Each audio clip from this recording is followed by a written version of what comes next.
Ito yung favorite kong brand ng pang lip balm. Share ko lang sa inyo. So, ito naman mga ice cream.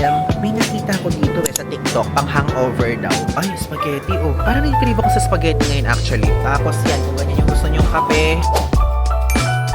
Hello guys! I'm back again with another video. So, itong video na to ay quick video lang po to. And actually, medyo bonus lang talaga itong video na to.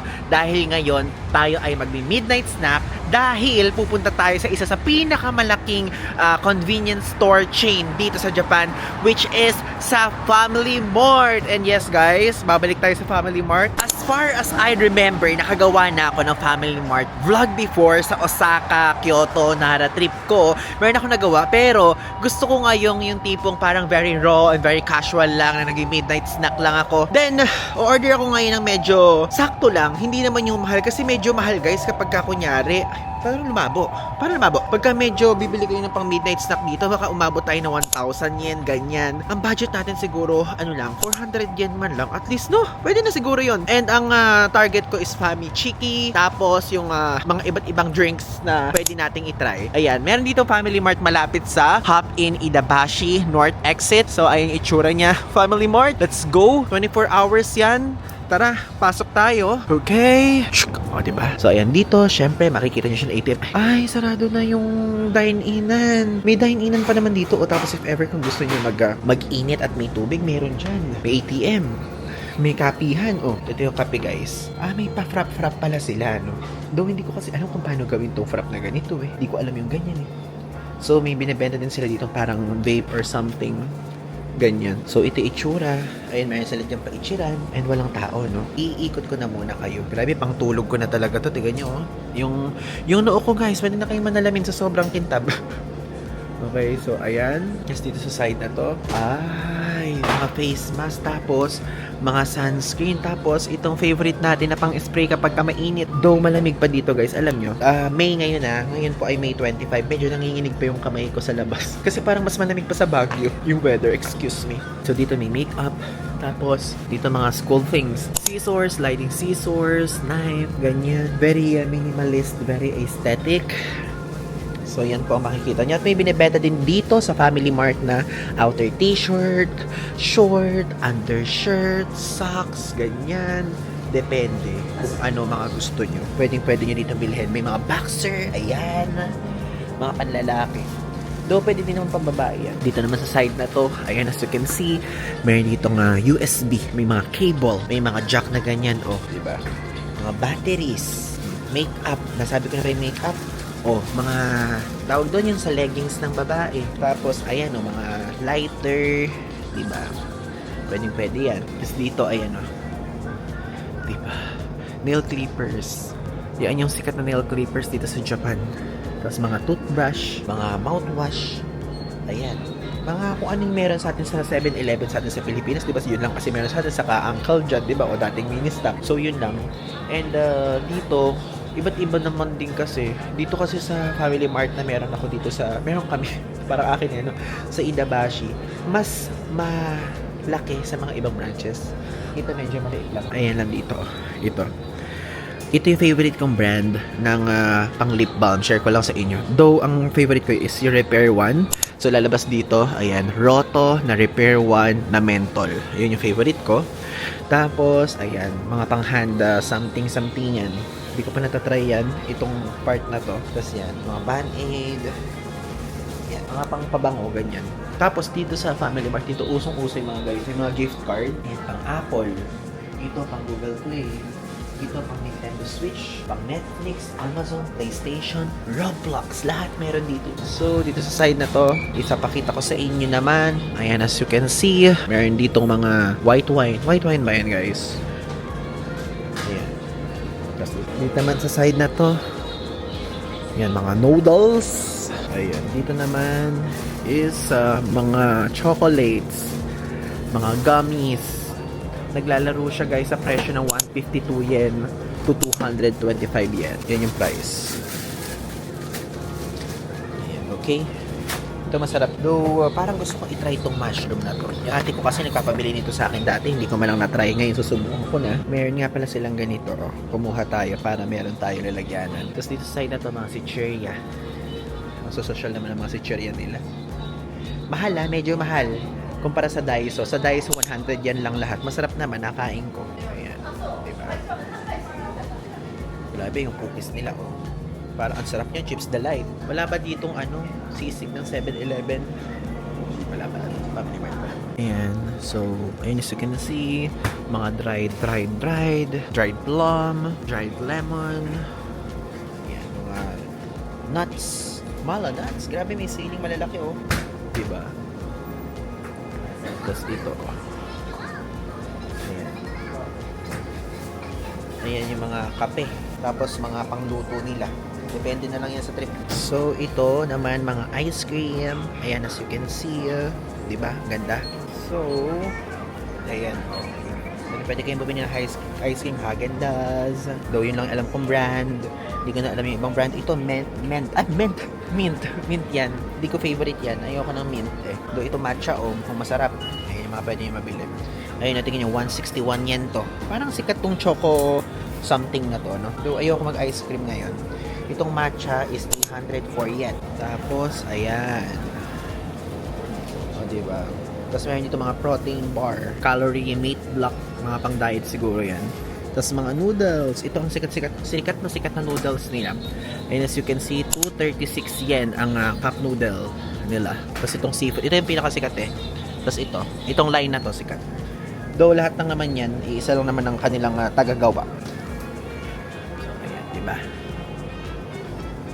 Pwede kayo dyan mag-check. Ito, ramen no? Though, pagka ganyan, since dito naman na kayo sa Japan, pwede na kayo mag-ramen na lang para makakain yung mabuti at matiwasay. So, dito, ayan, ang sikat na brand ng DHC. Diba? Kumain kayo niyan. Masarap yan. Ay, masarap. Gamot pala yan. Makakain kayo. Healthy and healthy living. Mga vitamins. Though ako, hindi ko pa natatry yan. Gusto kong itry, baka na mamaya mag-chebs ako. Ay, alam nyo, may nakita ko dito sa TikTok, pang hangover daw. Though, parang ito ba yun? Hindi, ito yun eh. Para namang pang pang patulugan ata yan. Yun ang problema, alam nyo. Hindi natin mabasa o hindi natin alam kung ano ang function ng mga ibang mga products nila. Baka mamaya uminom tayo nung pala, pampaano pala yun. Pampatulog. Yung iba naman pampa-tense. Yung iba naman pampa-high. Gets nyo yun? So, kailangan mag-research kayo ng mga Japan products bago kayo magpunta dito. Ako kasi puro pagkain lang gusto ko dito, saka yung, kunyari, mga vitamins, ganyan, pampatak sa mata, panglabi, ganun lang. Kasi yun ang usually na nagka-trending eh. Siyempre, kung ano yung nagka-trending, yun ang makikita lang natin. Though ito, tignan nyo, ano to, parang BB something. So, parang feeling ko pampaputi o pampafresh. So, 380 yen to. Ayan, dito sa side na to, may mga beer. Ayan, mga beer. Hindi naman ako interesado sa beer, guys. And I think napapansin nyo din yun. Napapansin nyo sa mga previous vlog, bakit hindi ako nagbe-beer, hindi ako nag-aalak. May inom po ako, to be honest. Pero hindi yung tipong inom ng inom. Hindi ako yung ganun tipo ng tao. Lalo na kung solo travel ako. Diyos ko, umiinom ako mag-isa. Hindi nakatulog ako mag-isa. Nag-init ako mag-isa. Kasi ako po yung tipong pagka umiinom, para ako nagiging kinamot na kamatis. Ganun, nagko-color red ako. Nagiging ganito talaga ako, nagiging ganyan. Kahit tanduay ice lang yung painom nyo sa akin, nagre-red ako. Ganun talagang level. Ayan yung kanilang water. And alam nyo, ang pinakamurang water nila is itong 108 yen na to. Saka ito. Though, check nyo mabuti kasi nabiktima ako niyan sa Tokyo, na meron silang mga water na akala nyo water nung una, pero hindi naman pala water, guys. Like pala siya, may flavor. Kaya grapes, ganun. Kaya babasahin nyo mabuti. Check natin ito. Ayan. So, ayan po. Ayan, nakikita nyo dyan, may mga smoothie something, mga healthy drinks. Ayoko naman yan eh. Hindi ko yan like. Ito, na-try ko na to before, hindi ko yan type. Wow, grabe, napaka-honest ko, no? Sinabi ko gano'n hindi type. Kasi yun, nakakatuwa. Tawag isang saging dito, saka corn, naka-plastic. Ang halaga po niyan ay, wait, check natin. Ang halaga ng corn ay 369 yen, tapos ang saging ay 129 yen. Okay? So, sige, move on na tayo dyan. Dito naman tayo sa side na to. Oh, mga mga frozen goods na ipapainit na lang sa microwave kung gustong kumain. So, kayo na lang mamili. Dito sa side na to, mga pastries. Ayan, mga croissant. Masarap yung croissant nila na yan. 145 yen yan. Yung naka-parenthesis kasi syempre may tax. Ring donuts. Ayan o, 198 yen. Yung mga binabanggit ko po yung mga possible na pwede nyong bilhin. So, ito mochi ba to? Oh, 158 yen. May mga taong mahilig dyan. So, dito naman tayo sa mga frozen things. Ay, spaghetti, oh. Parang nag-crave ako sa spaghetti ngayon actually. Though, ang mahal naman nito. Ang budget natin, di ba 400 yen lang, naging 568 yen na agad. Ang mahal, pero mukhang masarap. Huwag ka muna, pass muna sa'yo, ha? Ito, natikman ko to. Masarap yan, guys. Tignan nyo to. Ito ay ang shrimp gratin. Hindi ko alam kung basa gratin. Pero masarap yan. Kasi may mga time na kinakain ko lang yung base na nakikita ko, hindi ko alam yung bigkas. Kasi ito, oh. Mga tinatinapay. 328 yen to, ha? Tapos ayan pa ang mga iba't ibang mga senaryo sa buhay. Oh my God, di pa pala kumakain ng onigiri dito. Sige, mag-onigiri nga tayo. Ay, masarap to. Binibili ko tong ganito, eh. Magkano to? May discount to, ibig sabihin pag may ganyan. Ay, hindi nyo pala nakikita, sorry. Ito oh, sweet potato cake, 278 yen. Daw ayoko yan. Dito na lang yung kunin natin. Ano ba to? Kailangan natin ng tuna mayonnaise ba to? Ito, tuna mayonnaise na lang tayo. Tuna mayonnaise ba? Ayan, ito na lang tayo. So, ang presyo nito ay 155 yen. Yun yung mga pagkain dito. Tapos, ayan. Diba? 358 yen tong curry rice. Tapos itong takatsu-katsu na to ay 598 yen.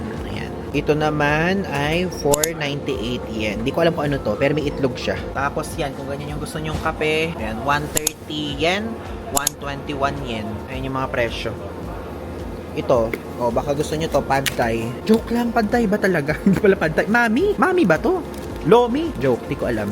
Ramen siguro yan. Pero ang presyo niya ay, asa yung presyo, guys? Ito pala, 598 yen. Tapos ito din. Though hindi ko pa natatry ito, yung mga ganito. Kung pwede ba yung itainit sa kanila o kung ano pa man. Tapos ito yung parang may yelo-yelo. Ito ang hindi ko pa natatry. Nag-ASMR ng mga ice thing na ganyan. Kasi sabi ko sa sarili ko, kapag kaganyan, gusto ko sa Korea ko, itatry. Di ba uso sa Korea yan? If ever kung gusto nyo itry ko yon, i-comment nyo sa comment section, Ivan, please go to Korea. Sige.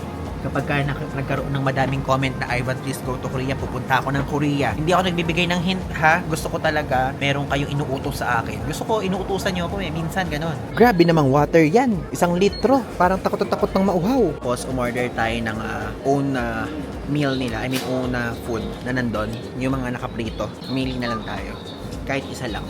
Depende kung pasok pa sa kung pasok pa sa budget. Guys, may fami chiki. Oh my God. Bumili tayo ng spicy, tapos bumili tayo ng hindi spicy. Ano to? Soy sauce flavor? Hala, ang dami namang flavor. Ang galing. Sige nga, bumili nga tayo. Grabe, wala na to. Hindi na to pasok sa budget. Lagpas na to. Pero wala tayong choice. Kailangan nating kumain para sa inyo. Let's go. So, one fami chiki and one spicy. Okay, thank you. Tignan natin kung magkano ang presyo nito, madlang people. Fami chiki included here. One spicy. Let's go. So, 198 yung spicy, ha. Tapos, 230 yung fami chiki. Magkaiba. Mas mura tong spicy. Ba't ganun? Sa Pilipinas, mas mahal yan sa Jollibee at McDo. Naka 946 yan lang tayo. So guys, since walang dine-in place doon, dito na lang tayo. Ayan, dito tayo sa place na to. Merong mga damo-damo dito. Umupo tayo. Ayan. Tapos dito tayo kumain. So ito po ang binili ko. Bumili po ako dito ng ilang litro ba to? 2 liters pala to. Kala ko 1 liter lang. Tapos bumili ako ng fami chiki, tapos isang hindi maanghang. So, dito pala sa kanila, mas mura ang hindi maanghang. Ba't naman ganun? Dati mas mahal yung maanghang eh. So, ngayon, tara, i-taste test natin to. Kahit natikman ko. Buti na lang may patungan dito. Tignan nyo guys kung ano yung pinagpapatungan ko. Ayun no? Pinagpapatungan ko yung sa kalsada. Pero okay lang. Safe yan. Nasa Japan tayo. Yan, okay? So, tapos, tignan nyo, nakita-kita sa mukha ko yung mga ilaw ng mga sasakyan. Gusto ko kasi dito tayo kumain dahil mas feel natin kasi sa hotel, diba? Yan, okay? Sarap ng fami chiki, my God, the best. Since andito na kayo, follow nyo ako sa Instagram account ko, okay? Sa Instagram, pwede nyo ako i-DM, pwede kayo mag-send sa akin ng private message, re-reply ako kayo. Wow, yung ilaw ng taxi, nasa mata ko na. Galing, ang sarap ng fami chiki. Sarap. Hindi ito maanghang. Ganyan, ma'am. 10:55 PM, may mga nag-jogging dito. Samantalang ako kumakain, sila nagpapayat. Galing! Tignan nyo, oh. Yung fami chiki, oh. Kitang-kita mo na malambot talaga siya. Yung talagang parang matagal pinakuluan. Sige, tignan nyo pa ako. Nagbablog lang ako dito, no? Vlogger po, eh. Ganyan talaga. Sarap. The best. Ayan. Nakikita nyo yung mga naglalabas-pasok sa Family Mart. Kasabay ko yan, nakapila kanina.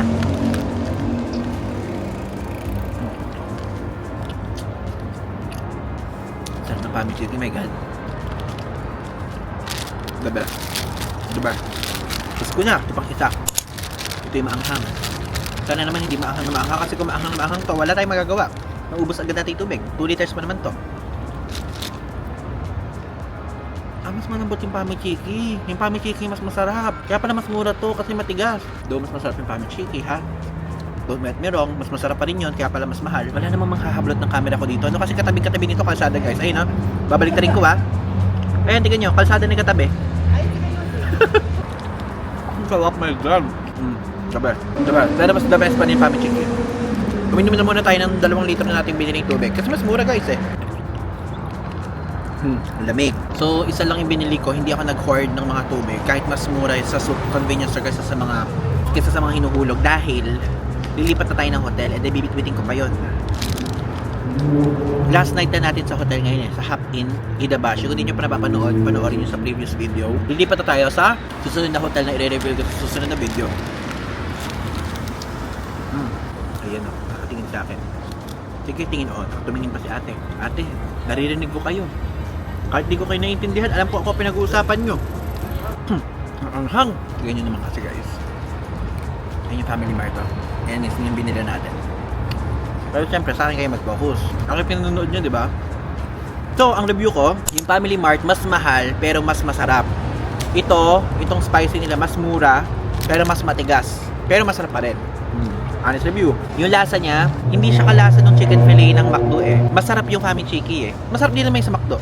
Wait, baka mahulog yung camera ko. Ang lamig, my God. Ang sarap. Thank you, Lord. Para akong nasa Tagaytay na mas malamig pa.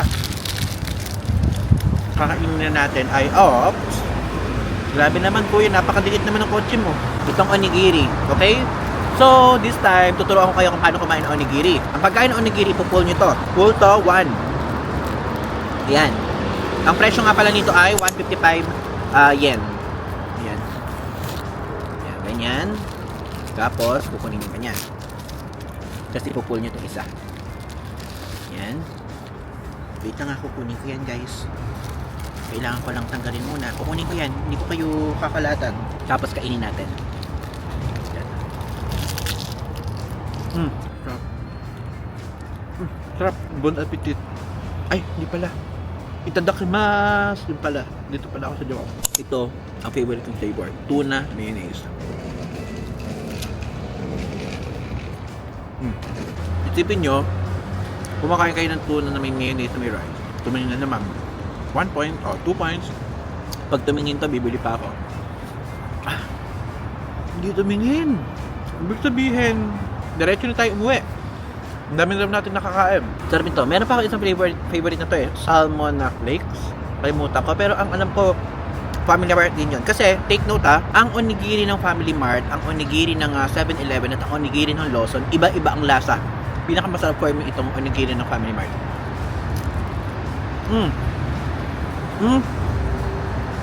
The best talaga tong tuna mayonnaise. Though, iba-iba tayo ng panlasa. Tagalogin ko na nga lang, mahirapan pa ako.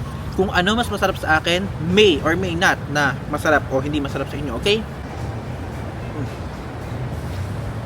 Diba? Yung kalat, isinok. Wala tayo sa bahay natin. Panatiling malinis ang mga paligid dito sa Japan. Yung chocolate marshmallow, di ko na muna kakainin. Ano yun? May impacho na ako. Maaga pa akong aalis bukas at may tour ako. Okay? So yun lang naman. Maraming salamat sa panonood ng aking video. Thank you guys for watching. Don't forget to like, comment, and subscribe. Click nyo din notification bell sa tabi niya para lagi kayo updated every time may bago akong upload. Okay? Again, follow nyo ako sa Instagram account, sa TikTok account, para if ever, tumingin na naman si Kuya. Para if ever, kung gusto nyo ng latest updates about me, about sa travel history ko, travel galapas ko, ay mag-i-update kayo, okay? Maraming salamat. And again, thank you guys for watching. Abangan nyo pa ang mga susunod kong video dito sa Japan, okay? So, yun lang. Thanks! Bye! Walang kalat. Namamanidyo pa ako. My God.